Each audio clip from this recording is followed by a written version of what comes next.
মির্জা সাহেব, আমি এই চুরি করি নাই। আমার স্বামী আপনারা বাঁচাইতে গিয়ে মারা গেছে। এই টাকাটা আপনার পায়জামা পকেটে ছিল, এটা আপনার কাছে।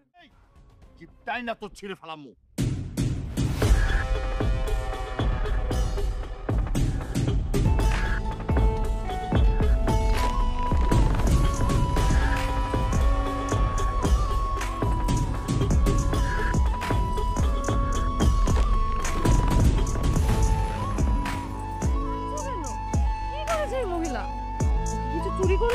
হ্যাঁ, চুরি করেছে। আমার পকেট থেকে 10,000 টাকা চুরি করেছে। ম্যাডাম, আমি নিজ হাতে আমি এই চুরি করি নাই, আল্লাহর কসম কইটা কইতাছি। কসম কারা খায় জানেন?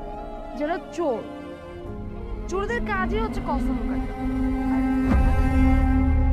সাহেব, সামনে থেকে তোর চোর মাকে সরিয়ে নে। সরিয়া, তোর মা 10,000 টাকা চুরি করেছে। আমার মা আপনার বাড়ির থেকে সামান্য একটা মরিচও কোনোদিন চুরি করে নাই। আমার মা 10,000 টাকা চুরি করবো এমনটা হইতেই পারে না। আপনার বিরুদ্ধে একটা বেয়াদব আমার সামনে থেকে শিকার সরিয়ে নিয়ে আমার সামনে দাঁড়িয়ে আছে এখনো। এটাই আমার এটা তো অন্যায়, এটা তো অন্যায় করতেছেন আপনি। হ্যাঁ, গরিব বলেই তোদের সাথে আমরা যা খুশি তাই করতে পারি, এটা আমাদের অধিকার। এখন বল, আমার কিছু হইব না, তুই সর বাজার। না